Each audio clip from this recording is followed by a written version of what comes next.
You wondering where the real estate market is right now? Well, I'm going to talk about that and exactly where we are and where I think things are heading in the real estate market in 2025. You ready? Let's go. Now tuned into the upgraded. The champ is here! The champ is here! I'm on the TV, mama. I'm unbeatable, y'all. Let's go.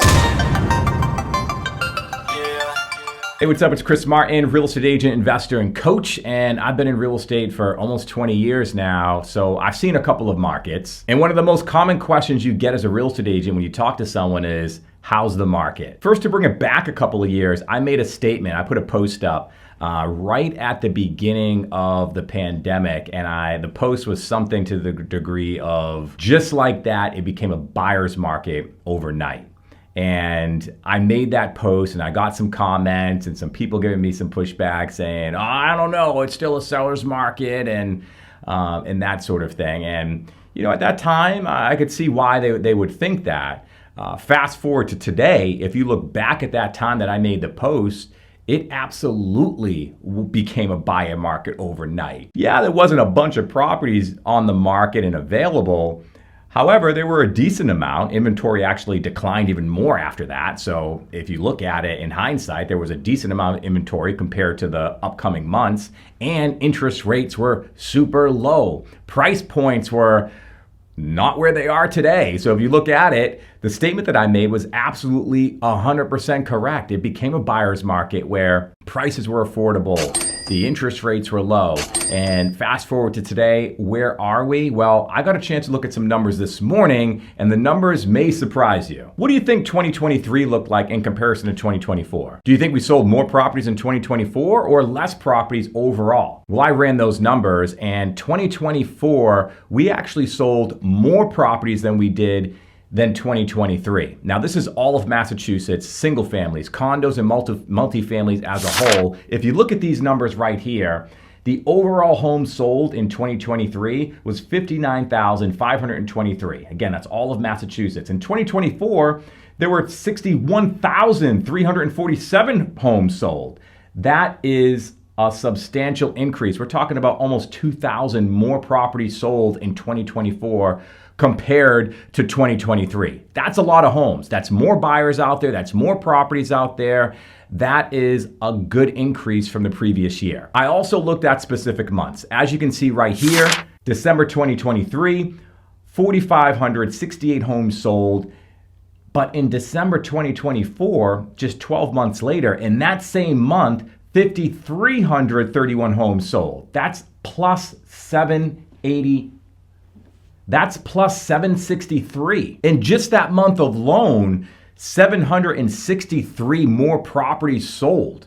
That's 763 more buyers, more properties and availability on the market, more inventory. So we can't use this excuse because this was just a few months ago. We can't say, well, my buyers are not buying because interest rates are too high and price points are too high. That's bullshit. You just saw in December of 2024, there was almost 800 more buyers that bought property, even with high interest rates. So what are you really saying? Are you going to go with the negativity, or are you going to go with the upward trend of what's actually happening in the market? I also looked at the month of April, because April's important because April to me is the start of the spring market. Here we are in almost March of 2025, so April's right around the corner. And in fact, the spring market technically is starting now, right? There's people already kind of in that wave. But April, May, that's when you're seeing the surge of properties hit the market. So take a look at these numbers. April 2023, you had 4,192 homes that sold. In April 2024, you had a little over 4,700 homes. That's an increase of plus 512 homes. That's a lot. So what do these numbers mean? I believe the probability is high that we have a healthy inventory hit the market this year, and we continue to see those numbers increase. Now, time will tell, but if you're a buyer out there, I want these numbers to tell a story to you, because we can no longer wait for property prices to come down. We can't wait for interest rates to come down. I've had buyers telling me that song and dance for years. 10 years, I'm waiting for prices to come down. If they bought 10 years ago, 15 years ago, they literally would have paid half of their mortgage right? They would have been in halfway already. So those people have not seen prices come down. They've actually seen prices increase. They've seen mortgage prices increase.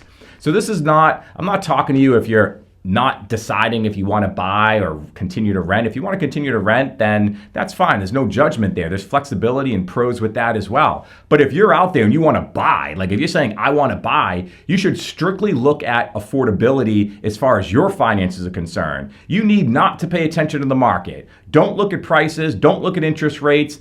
Just get pre-approved and find out where you would be if you bought a house for X amount, and make sure those finances align with what's comfortable to you. Because if they do, then you should absolutely 100% purchase a property regardless of the price and regardless of the interest rate. If you're a seller out there, what does this mean to you? Well, again, we're only about a month away from what I feel is the unofficial start of the spring market. There's going to be a whole lot of properties that hit the market. If you're thinking about selling, first, you should reach out to a real estate agent. Reach out to me. And if you don't want to reach out to me, that's fine. Reach out to someone that you know and trust. Or you can reach out to me. I could put you in touch with someone in your area if you're outside of my coverage area. But reach out to an agent to really get the ball rolling now. Why would you want to list your property when everyone else is listing their property? Are you waiting for competition? Is that what you want to do? Because there's certain cities and towns right now that have 0 homes on the market, 0 single families on the market. Some of them just have a few. Where if you go on the market before that competition hits the market, you get to basically dictate the market pricing. And that can come with a lot of benefits. I'd rather see you do that and get ahead of the competition rather than wait and see what your neighbor lists their property for. They get their property on a week before you. Now we have to take into consideration what they listed for before we go on the market. And let's just eliminate that and get ahead of the spring market. Or you're in that spring market, and the worst case scenario is at least you know you do have a wave of buyers coming in, so it's not the end of the world. To all my real estate agents out there, look forward to a healthy 2025. The rest of the year looks promising. Don't listen to that negative idea of inventory is low and it's not like it used to be. Yeah, maybe from like 10 years ago, but right now where we are, we're actually in a better state than we were just 12 months ago. So inventory is actually up, it's not down. So understand that. Go with that idea and that approach into the spring market. You have the opportunity to get even more listings this year because inventory will be up. You have the chance to work with more buyers because the buyers are still out there. They're still buying with high interest rates. We showed that in December of 2024 compared to the previous December. So go out there with a positive attitude, positive mindset, whether you're a buyer, seller, or real estate agent. And I'm excited what the rest of 2025 is going to bring. So happy selling, happy buying, and take a look at my channel for other content here. I appreciate the comments. I appreciate the love. I'll catch you guys in the next one. Peace.